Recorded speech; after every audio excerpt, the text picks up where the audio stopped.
Good evening. Thank you for joining us. I'm Jennifer Lezak, Coordinator of Special Projects in the Adult Services Department, and on behalf of everyone at the Chicago Public Library, welcome. We're so happy to welcome a wonderful writer, David Masciotra, to speak about his new book, I Am Somebody, Why Jesse Jackson Matters. Tonight's event is presented as part of our observance of the life and legacy of Mayor Harold Washington. Mayor Harold Washington, whose birthday is April 15th, was Chicago's first African-American mayor and influenced many people, including Reverend Jesse Jackson. Also in celebration of Mayor Washington's legacy, we're pleased to just announce a new digital collection of Mayor Washington's speeches, which you can explore online at chipublive.org. Now, during tonight's program, we encourage you to leave your questions in the chat, which we'll be monitoring, and we'll ask the author at the end of the program. Now, it is my pleasure to introduce tonight's guest. David Masciotra is the author of 5 books. He has written for Salon, The Atlantic, and the Los Angeles Review of Books. He teaches English at Indiana University Northwest. His most recent book is I Am Somebody, Why Jesse Jackson Matters.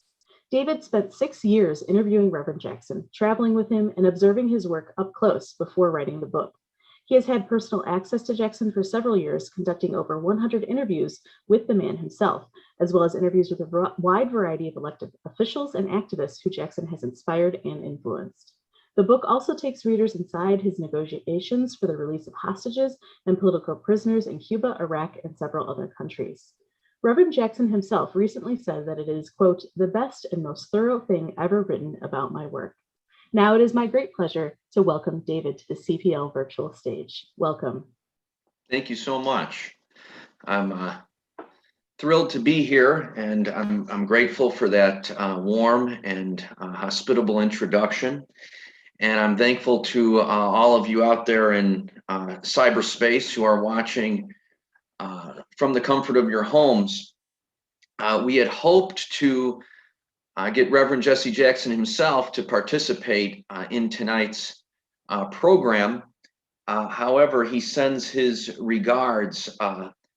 A longtime aide and close friend to him and his organization, Rainbow Push, which is of course headquartered here in Chicago, a man named St. Clair Booker. Unfortunately, he died, and today was the funeral service. And he, in the 1970s, actually acted as Reverend Jesse Jackson's bodyguard. So one could imagine that was an important but stressful and dangerous position. And that is a reminder of how the civil rights generation was a revolutionary generation. They risked life and limb, they risked reputation, and they sacrificed treasury and too often blood, as in the case of Reverend Jackson's mentor, Martin Luther King Jr., to engineer and implement a revolution within our society.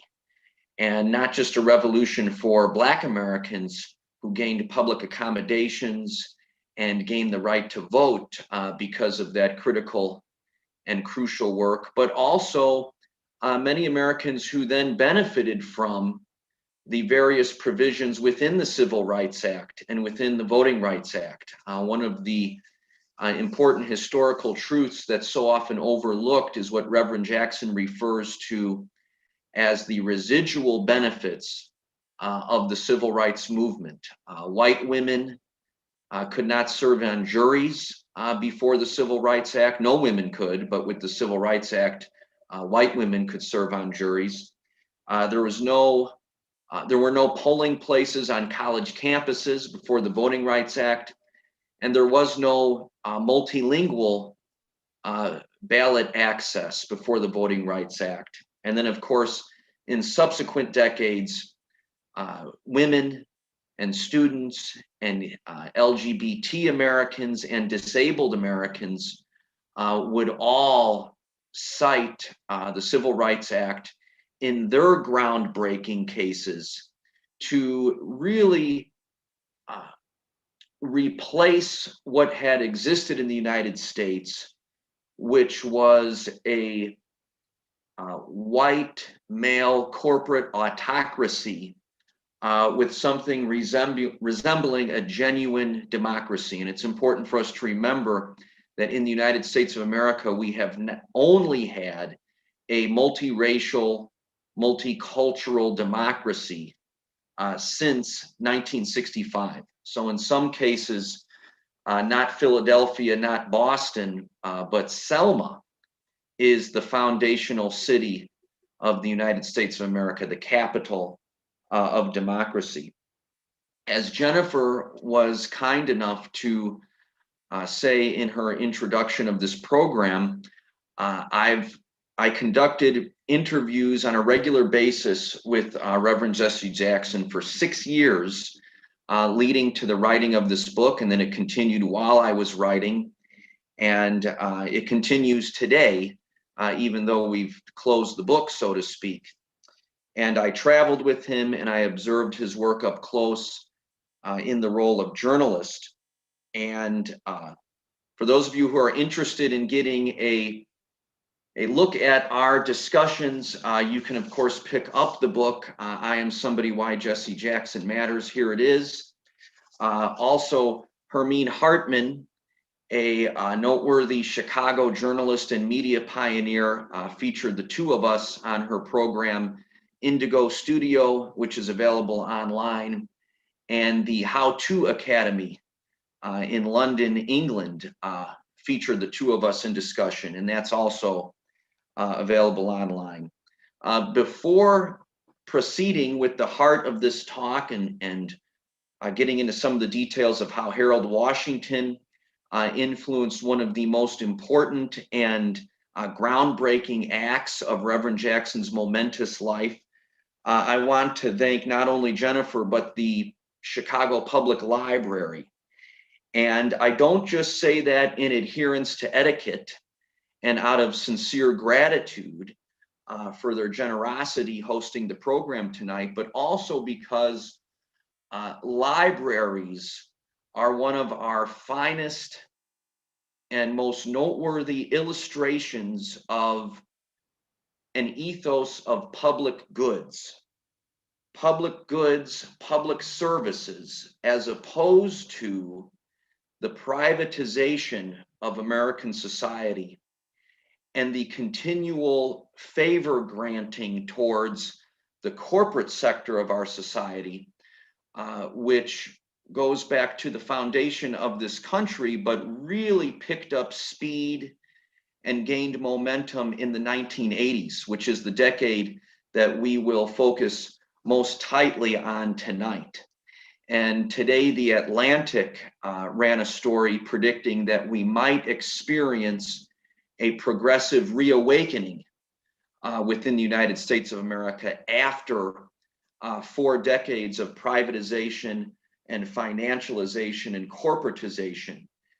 If that progressive reawakening is to occur, it will demand a reinvestment and reorientation toward public goods and public services, and libraries in cities as large as Chicago and in small towns across the country are one of our best examples of the essentiality and vitality of the public sector of our society, that which we all share, that which to which we all contribute and from which we can all gain and acquire.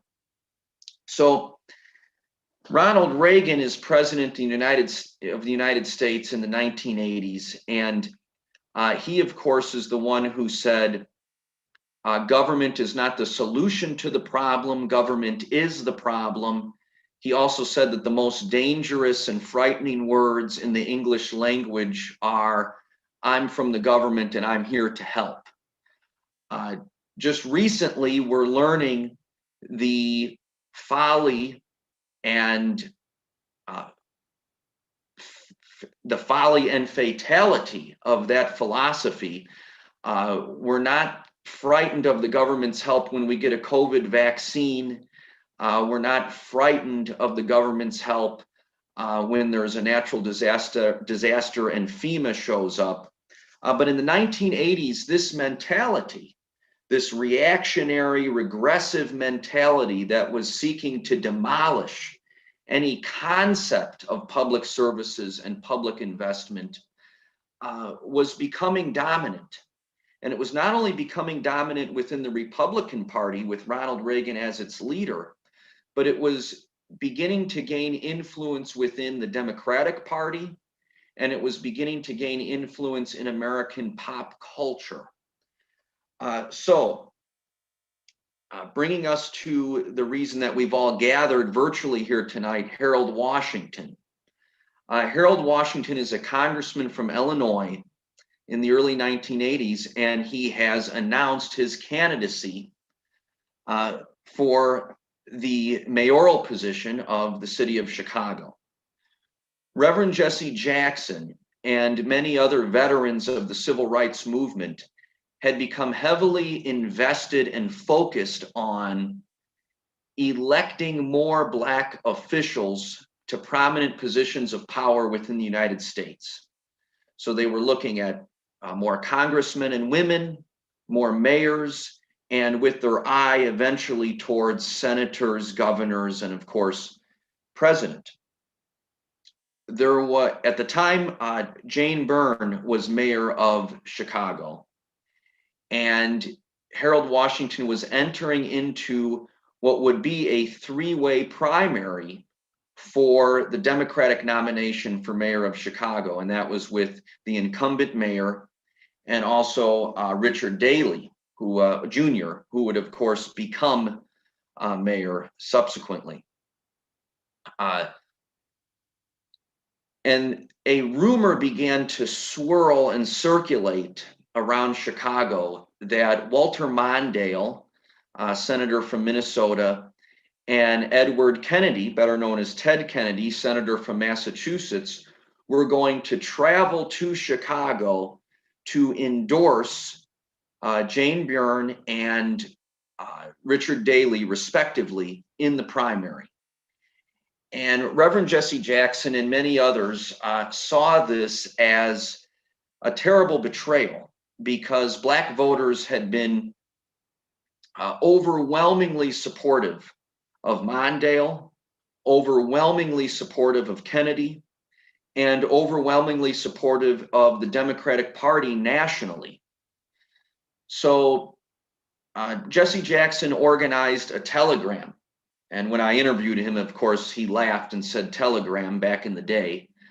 But he organized a telegram with leading Black officials and figures throughout the United States, Willie Brown, John Conyers, Coretta Scott King, and others, as co-signatories, asking Kennedy and Mondale to stay out of the primary. We think we have a shot to get Harold Washington not only the nomination, but elected to become mayor of Chicago. And considering that you are liberal number one and liberal number two nationally, should you visit Chicago, which isn't even a city in your respective states, to do this, it would seriously undercut and damage Congressman Washington's campaign for mayor. Well, they received the telegram and they ignored its request. And they both visited Chicago to endorse their preferred candidates. So Reverend Jesse Jackson, who of course in the 1960s was an aide for Dr. King and met Dr. King in Selma and was with Dr. King in Memphis when he was assassinated. And in the 1970s, he had really begun to focus on economic power and parity. And I cover the 60s and the 70s thoroughly in this book. But at this point, he was really beginning to shift focus towards Black political power. And he had realized after Mondale and Kennedy did what they did, even though he was allied with both of them in the larger sense, that the Democratic Party had begun to take Black voters for granted. and had treated Black voters as worthy of supporting them, but not worthy of their support. So Reverend Jackson said, someone has to challenge this situation, because what it has revealed is that within the Democratic Party, mainstream liberalism has become morally bankrupt. So he said, someone must run for president to, on a national scale and stage, challenge the obsequiousness, complacency, and soft racism in the form of neglect of the power players and of the Democratic Party. First, Reverend Jesse Jackson appealed to Maynard Jackson, no relation, who had been a popular mayor of Atlanta, Georgia. He was the first Black mayor of Atlanta, and indeed the first Black mayor of a large city in the United States. Maynard Jackson declined. So second, Reverend Jesse Jackson and his staff at then Operation Push appealed to the Reverend Andrew Young, who was another aide of Dr. King, another heroic veteran of the civil rights movement, and who had been a congressman from Georgia, and who had also served as the ambassador to the United Nations within the Carter administration. So given that Andrew Young had official elected experience domestically in the United States and appointed foreign policy experience in the United States, it seemed like he was in a perfect position to run for president, but he refused. He said that it'll never work, it'll be dismissed, it'll be maligned, and therefore we're better to stay out of it at this point. Simultaneously with Reverend Jackson's attempt to convince a prominent Black official or former official to run for president, Jackson himself was organizing and leading a voter registration drive throughout the southern United States, calling it a Southern Crusade. And he would speak in Black churches, community centers, high school cafeterias, registering primarily Black people to vote so that they could exercise the franchise on the local, state, and federal level and begin to exercise their power as American citizens. And one would hope both diversify and democratize not only the electorate, but also elected officials, elected bodies. This Southern Crusade is one of the reasons why Reverend Jesse Jackson has registered more Americans to vote than any other American in history. And on this Southern Crusade, he registered, or he oversaw the registration of 6 million Americans. When he would make speeches, and of course, Reverend Jackson is one of the greatest orators of American history, often the crowds would break out chanting, "Run, Jesse, run." He would talk about the importance of a Black person running for president, and he would be met with this affectionate chant, "Run, Jesse, run." So he decided, hearing the people's call and heeding the people's demand, he decided to run for president in 1984. And that in itself demonstrates the importance of the Harold Washington connection and inspiration, because but for Harold Washington's historical campaign to become mayor of Chicago and eventual victory, Jesse Jackson would not have run for president. skipping ahead a little bit before I get back to the importance of those campaigns themselves, a college student at Columbia University watched Reverend Jesse Jackson as candidate for president in the debates, the Democratic primary debates, continually get the better of his opponents, all of whom were stalwarts of the Democratic Party, and said to himself, and later on record, recalling this experience, you know, this thing could happen. This thing meaning the victory of, or the election of a Black person to president of the United States. This college student I speak of was named Barack Obama. So if not for Harold Washington running for mayor and eventually winning, Jesse Jackson would have not run for president. If not for Jesse Jackson running for president, Barack Obama would not have become president. And I could say that not only because of the inspiration that Jackson's profundity and excellence and brilliance transmitted to a young Barack Obama, but also because when Jesse Jackson ran for president the first time in 1984, he won approximately 20% of the vote. And yet he received only 8% of delegates, who of course go to the convention to nominate their candidate.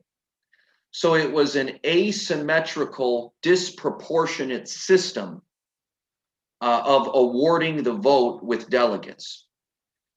After that 84 race, Jackson and his campaign staff fought, lobbied, and worked like hell to convince the Democratic Party to move toward a proportional system of delegate allocation. Jesse Jackson calls this democratizing the Democratic Party and democratizing democracy. So they did. He convinced them.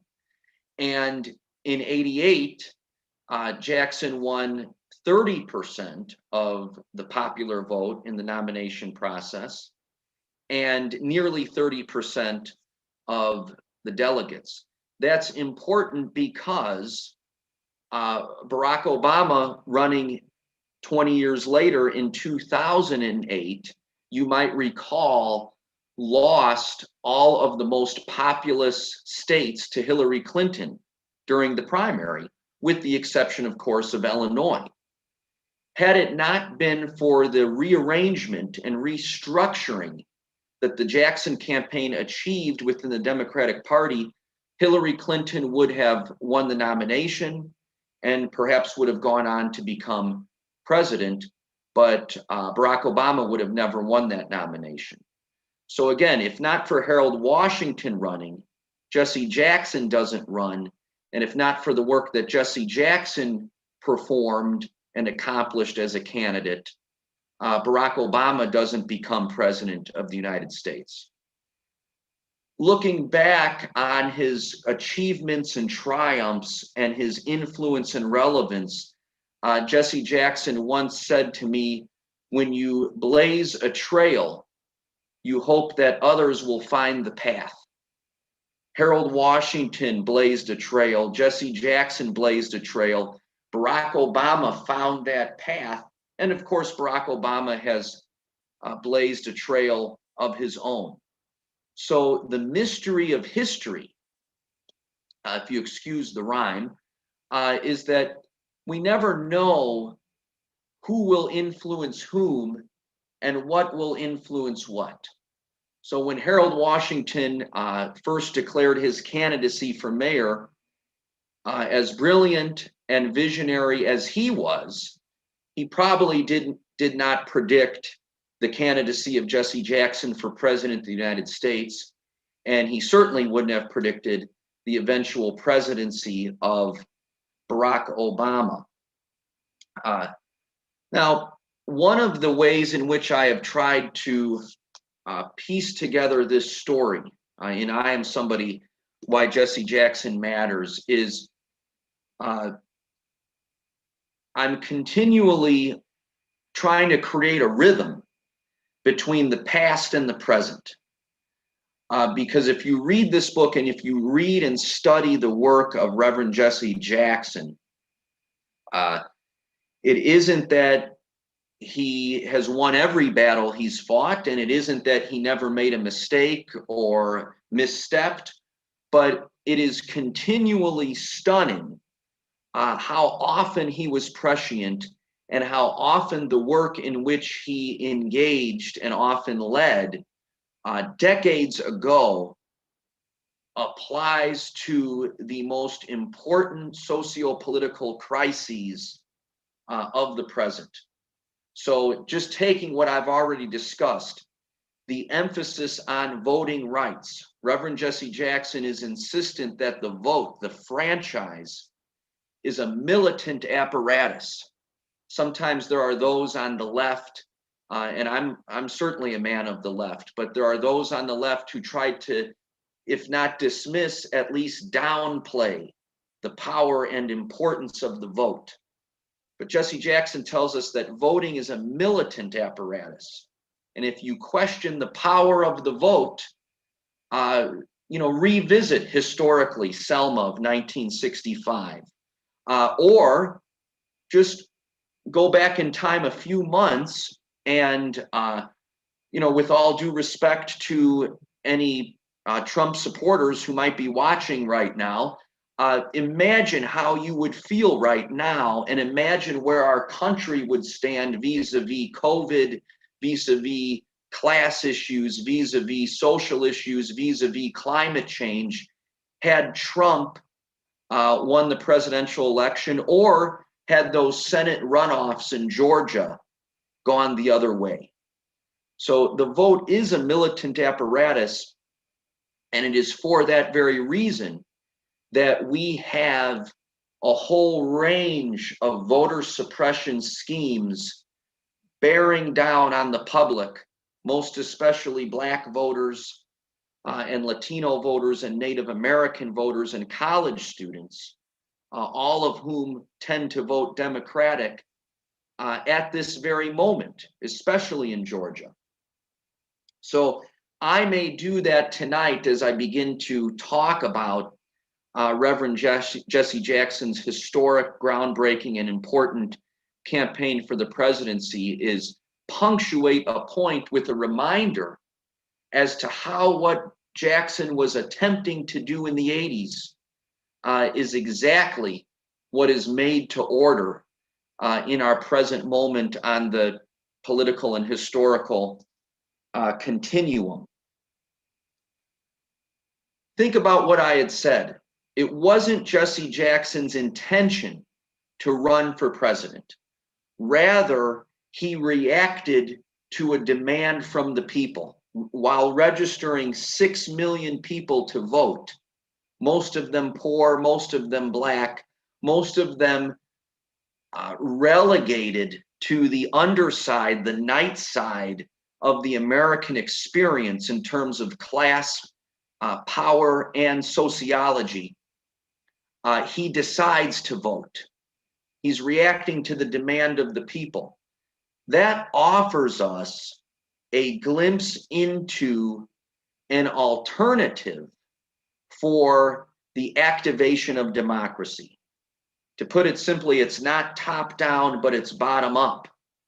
And Reverend Jackson, during our conversations, he talks about growing up as a poor boy in the Jim Crow South, doesn't even have the full rights of American citizens. He talks about the first time he was arrested was for trying to check a book out of a public library. Think about, you visit the Chicago Public Library, you try to take a book out of the library, and a police officer manhandles you outside the door. That was Reverend Jesse Jackson. He tried checking a book out of the white library in his hometown of Greenville, South Carolina. He said that he sat on the curb and he cried. imagine growing up under those conditions and then eventually running for president and having the ear of the most powerful people in the country, in the mayor's mansion, the governor's mansion, the White House, the halls of Congress, and corporate boardrooms. That is a beautiful and brilliant illustration and exercise of the power of democracy, but it's alternative to what we typically learn in school and what we typically see telegraphed on the televisual media.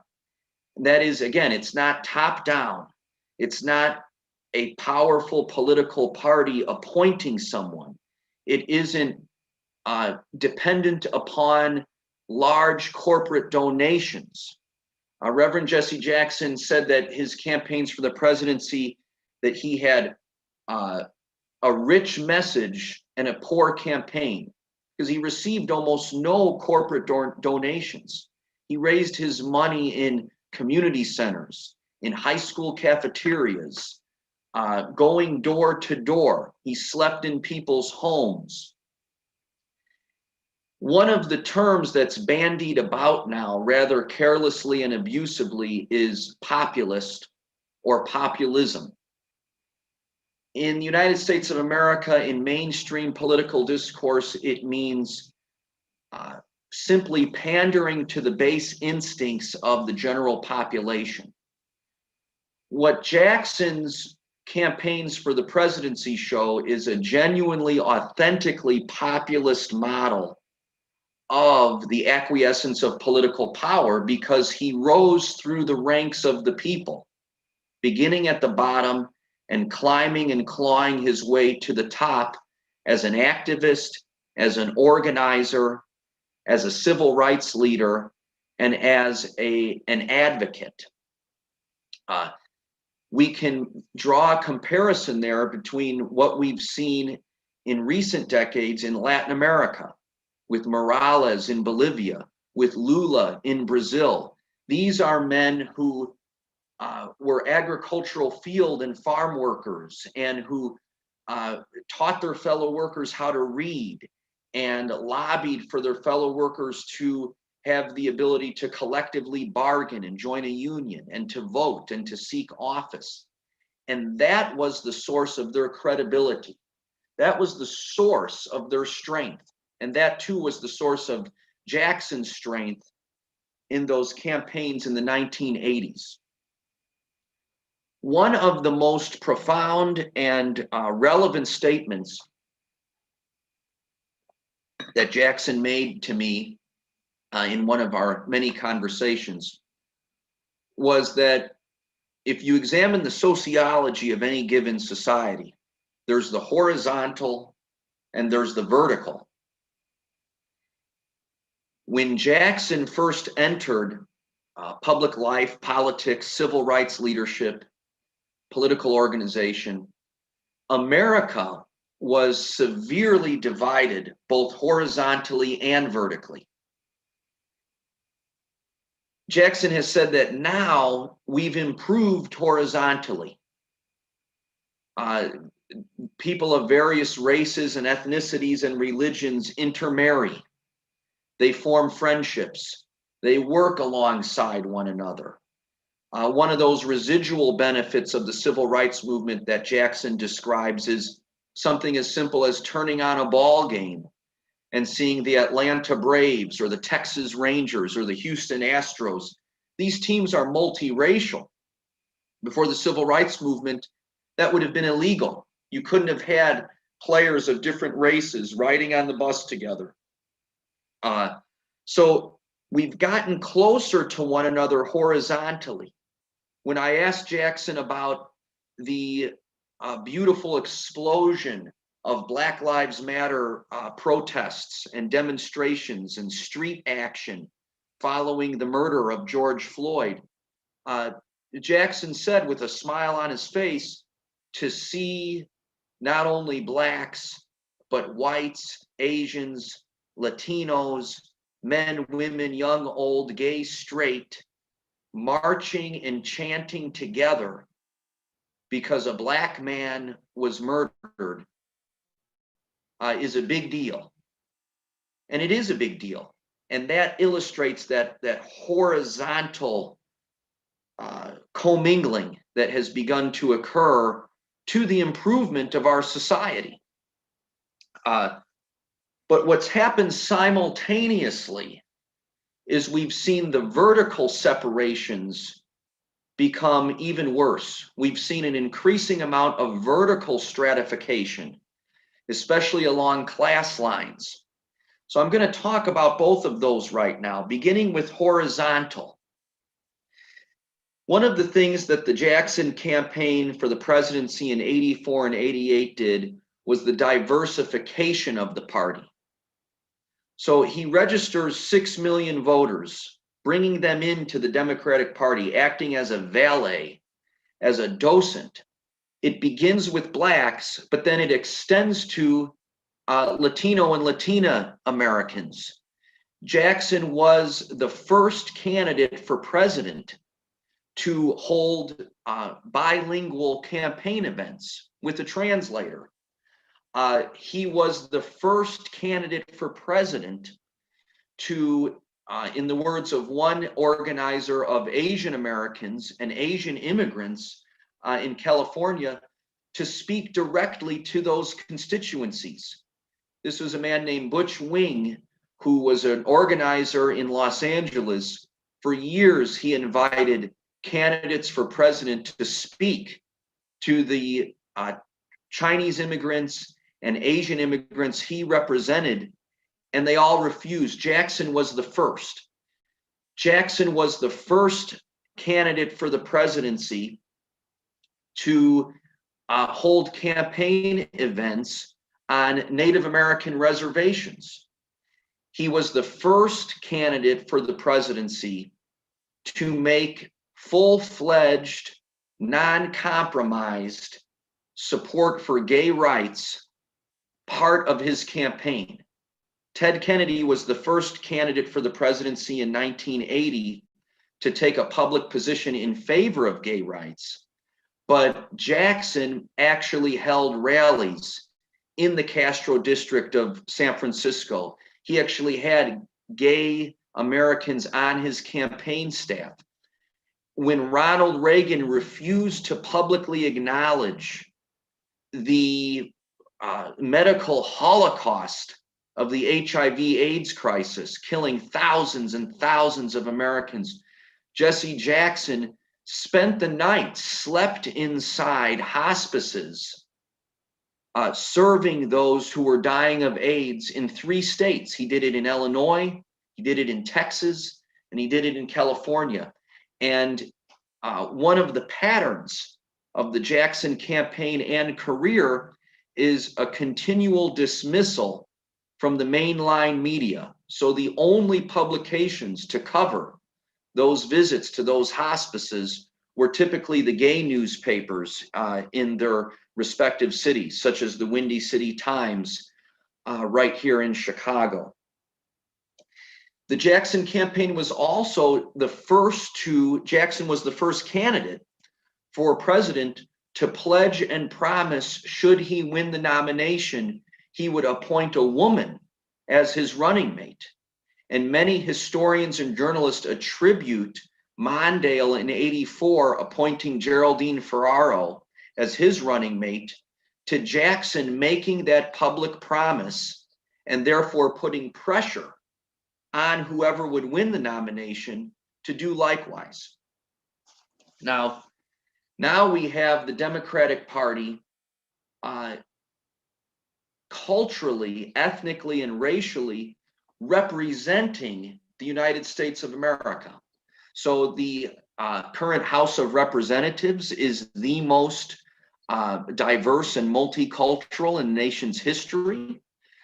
We have former Senator Kamala Harris as the first woman and first Black and first Asian as Vice President of the United States. We, of course, had Barack Obama as the first Black President of the United States from 2008 to 2016.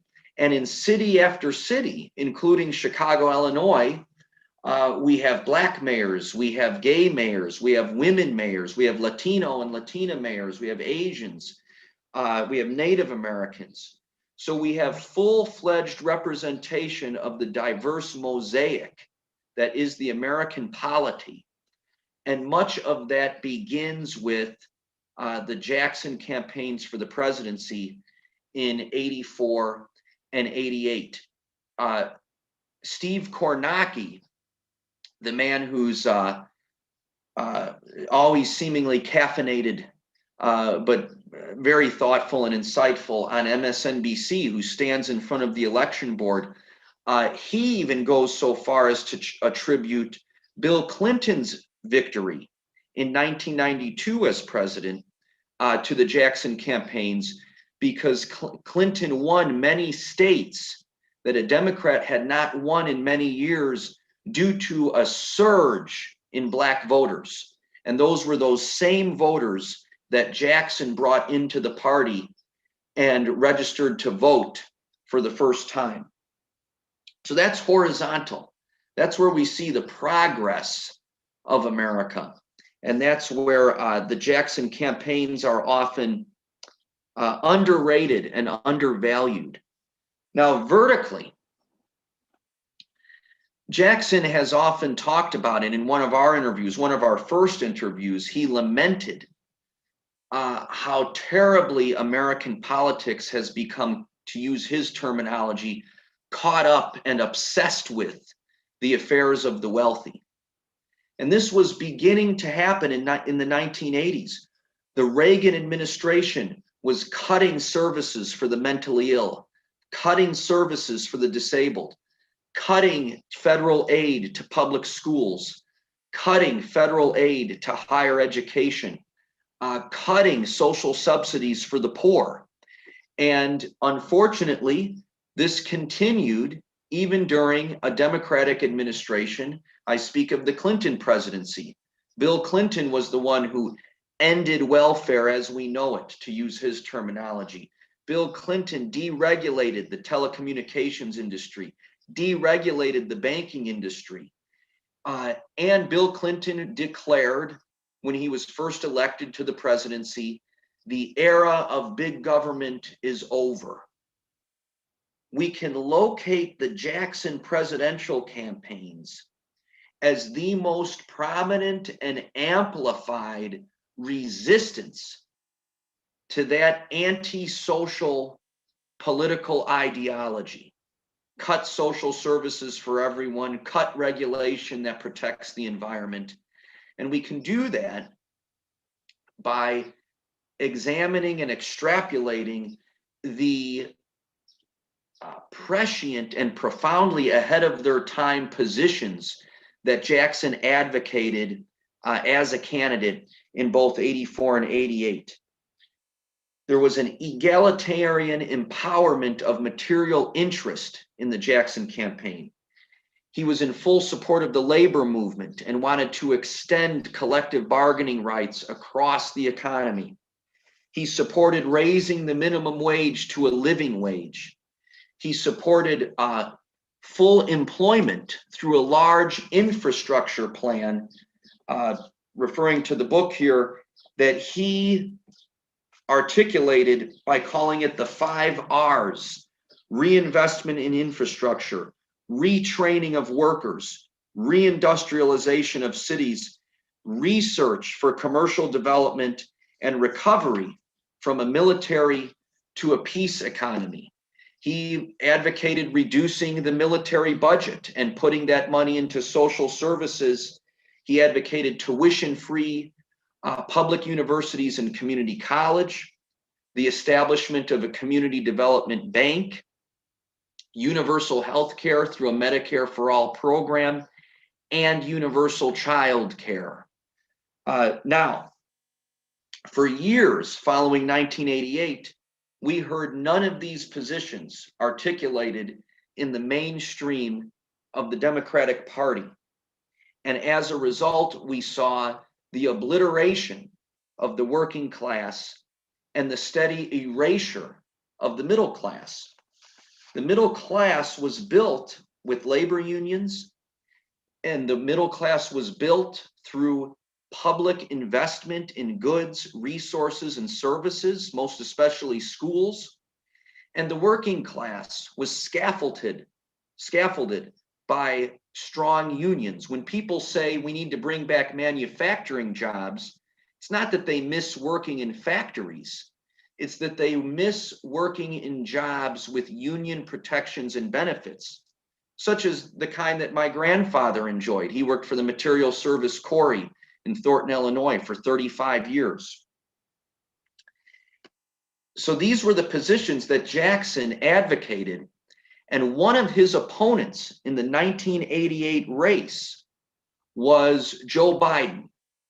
Joe Biden won 1% of the vote in the 1988 race. Jackson won 30%. Now, unfortunately, as far as I'm concerned, Jesse Jackson never became president, but I'm certainly glad that Joe Biden became president in January and won the election in November. Now, when Joe Biden ran for president in 1988, he was a critic of the agenda and programs of social democracy that Jackson advocated. But now, what is Joe Biden doing? So he's proposed a massive infrastructure bill. He has doubled the child tax credit, something that many scholars and economists and labor theorists claim will lift 50% of poor children out of poverty. He's talking about child care programs. He's talking about the expansion of the Affordable Care Act. He's talking about more equitable policies in higher education. The Joe Biden of 1988 had to speak in the terminology and according to the agenda and platform of his opponent, Jesse Jackson of 1988, in order to become president. And he will have to govern according to the Jesse Jackson vision of democratic politics in order to serve as a successful president. Now, what Jackson had achieved in those campaigns was he not only won the support of Black voters, even though he didn't win the nomination. Both parties were aligned against him. The major media was aligned against him, and he had almost no corporate support. But he not only brought Blacks, gays, and trans, students, Latin Americans, and Asian Americans, and progressive whites into the party, but he began to build an urban-rural coalition along the lines of working-class, blue-collar material interest. So there's a wonderful story, and I'll leave you with this. When Jesse Jackson was scheduled to speak in Columbia, Missouri during the '84 campaign, he pulls up to the audience, and it's an outdoor venue, and he sees all of these white men. They could tell by the location, and they could tell by the hands, wearing sacks on their heads. Immediately, Jackson and his staff became quite frightened. You can imagine they thought that the Ku Klux Klan was coming to greet them, and if that was the case, the greeting certainly wouldn't be friendly. So Jackson told me that he thought they had been pulled into something. It turned out these were family farmers who were concealing their identity because the Farmers Bureau, which sent interest rates on loans and insurance for farmers, was known to punish family farmers who engaged in any political activity critical of major agricultural industry. And Jackson was running as a candidate for the family farmer. One of my other books is Militant, American Troubadour. Mellencamp's one of the founders of Farm Aid. Jackson regularly spoke at Farm Aid. He and Mellencamp did rallies together in support of family farms and family farmers. These farmers told Jackson, we can't show our faces because we're afraid of the financial punishment we might suffer for supporting you. Jackson said it made him realize that there's a connection there between black voters and white voters, because so often black voters were afraid to register to vote because they feared how the system might punish them back in the 60s and the 70s. So he said you have a white family farmer who calls himself maybe conservative or traditional. You have a black voter in a city like Chicago or Milwaukee or Philadelphia who might think of himself as a Democrat or left wing or just rebelling. And they're both concealing their identity because they both are attempting to act in opposition to a corporate system and a political system that had become too closely connected with it. And in that story, you can see the groundwork for what Howard Zinn documents in The People's History of the United States, or for what W.E.B. Du Bois writes about in The Souls of Black Folk, or in the presidential campaign of Eugene Debs, who preceded Jesse Jackson, or in the presidential campaign of Bernie Sanders, who succeeded Jesse Jackson and who began as an official working with the Jackson campaign. And that is a cross-racial coalition of political empowerment based upon working class material interest and solidarity. And that is directly resistant toward the divide and conquer strategy that has so often kept this country from fully realizing its democratic potential. And when we study the realization of that democratic potential, the life of Jesse Jackson and the work of Jesse Jackson, which continues to this day, even though he's 79 degrees and struggling with Parkinson's, is such an important part. And it's been a great honor of my life to have the opportunity to tell this story. And I'm grateful for all of you tonight for listening. And I look forward to your questions, and I hope that you'll read the book. Thank you, David. That was fascinating. You did a really wonderful job of drawing those connections between so many important figures in Chicago history. We have several questions that have come in, so we'll get to several of them. The first is, what inspired you as a journalist and as a writer to choose to write about Reverend Jackson? Was there something in particular that drew you to his story? Yeah, you know, I remember being a little boy. My mother's birthday was yesterday, and I think she's watching tonight. And when I was in third grade, my mother gave me a children's biography of Martin Luther King. And I loved it. You know, even though I love comic books and superheroes, I saw Martin Luther King as a real life superhero. And it really disturbed me to read the ending of the book, of course, though, that he was assassinated. And I just thought, you know, in my childish way of thinking about it, which isn't altogether wrong, why would anyone want to hurt someone whose whole life was about helping other people? And to comfort me, my mother told me, well, there's still people today who are fighting to continue the work of Martin Luther King. And she said, one is Jesse Jackson, and he's in Chicago. So Jackson had become kind of a hero to me, even as a little boy.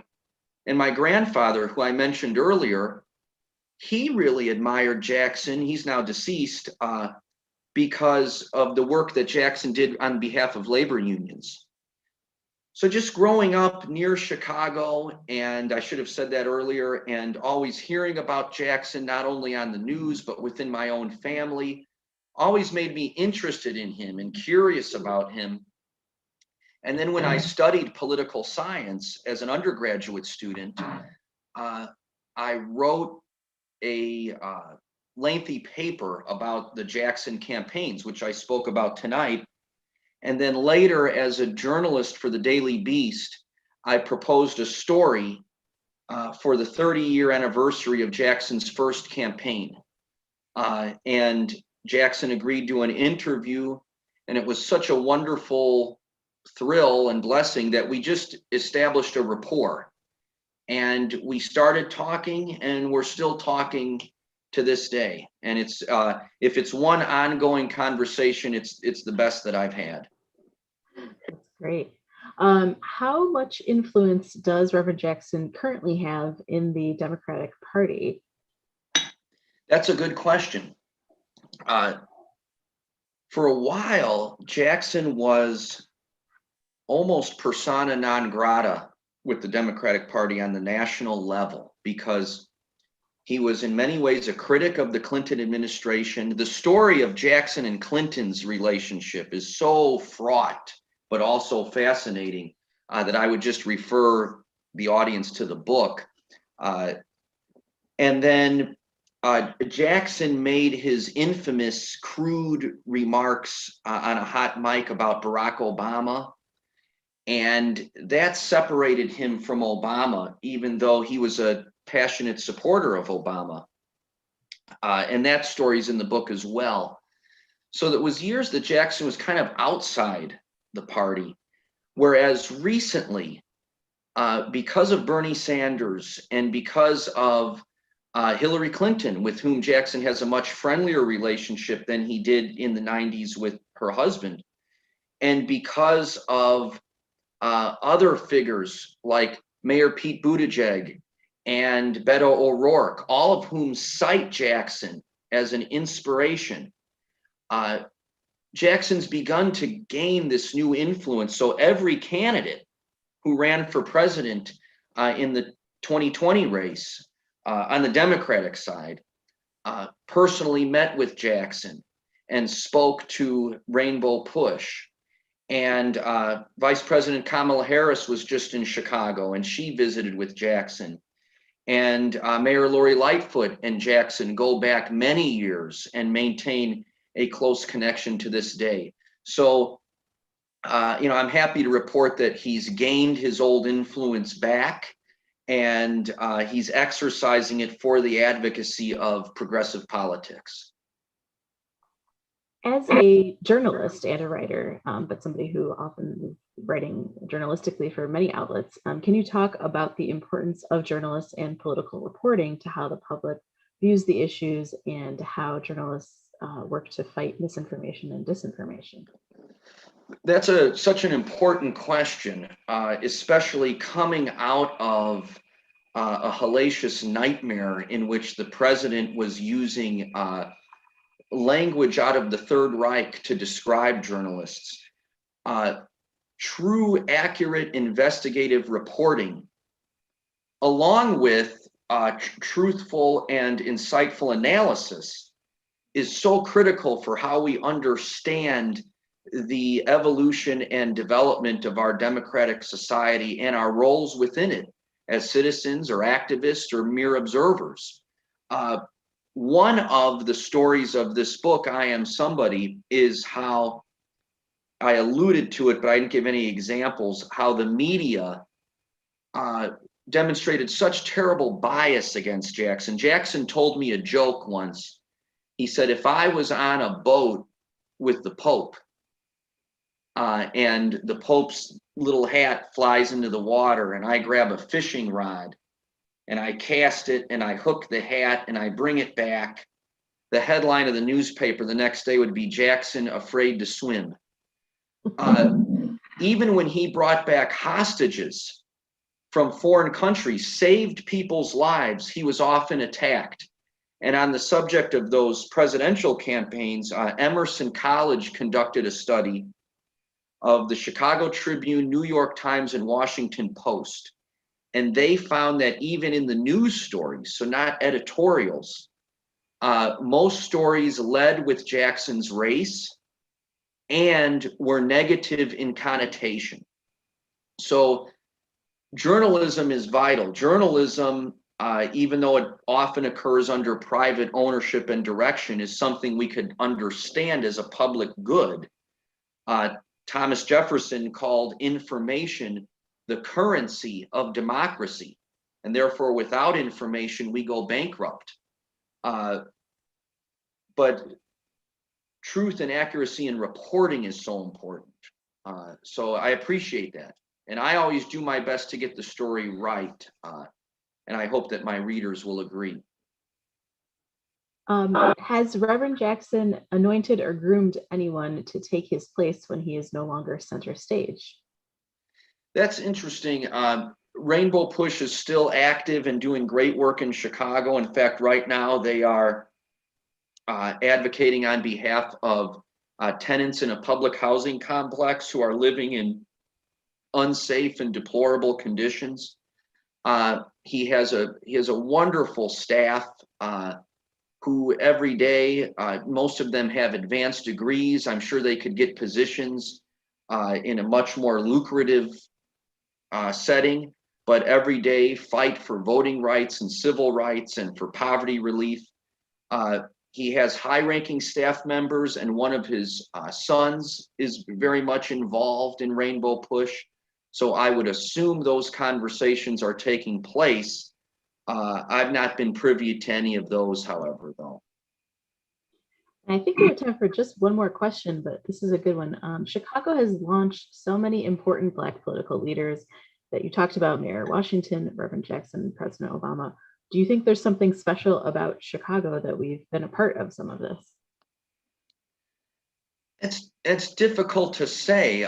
Chicago is also, along with Memphis, home of the blues.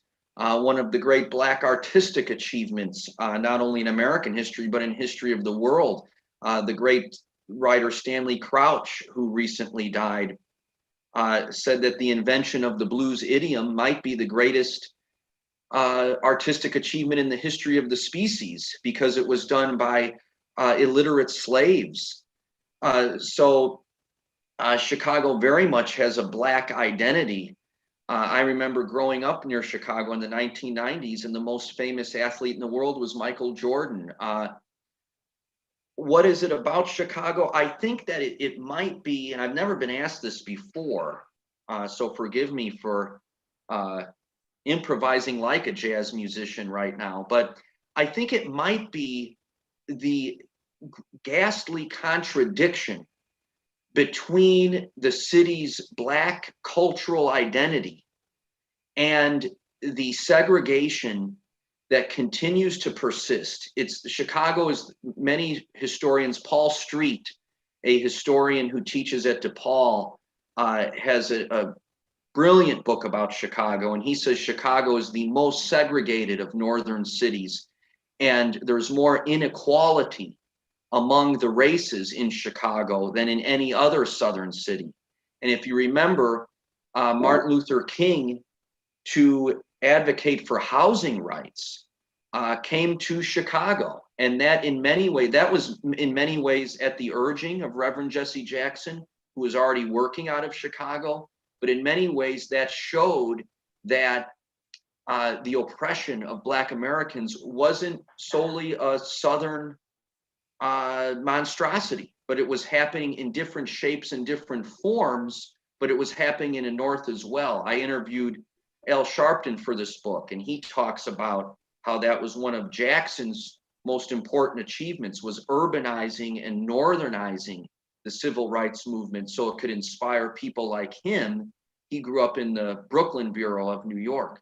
But I think maybe that's it, that there's such a beautiful Black identity to the city of Chicago that experiences this hideous contradiction with the financial and political power, or at least the exercise thereof historically within Chicago. Especially when you think of somebody like Mayor Daley, the first one. Sharpton said Jackson's enemy wasn't, when he came to Chicago, it wasn't Southern Republicans, it was Mayor Daley. So that contradiction, I think, attracts a certain activism, and out of activism explodes these moments of brilliance. And Barack Obama chose Chicago to work as a community organizer for that reason. He was attracted to the Black history of Chicago. He was inspired by the Harold Washington mayoral campaign and victory, but he also, as a student of history and a student of the law, knew that the problems of poverty and racism were quite gruesome in Chicago. Well, David, thank you so much. This has been a wonderful presentation. I wish we could stay here for another hour, but our time is up. So I want to thank everyone for being here. Thanks to David Masciotra. I Am Somebody, Why Jesse Jackson Matters is the name of the book. It is, of course, available at Chicago Public Library. So check it out at your local branch or pick it up at your local bookstore. We also want to remind you that in honor of Mayor Harold Washington's birthday, which is April 15th, we have lots of activities going on.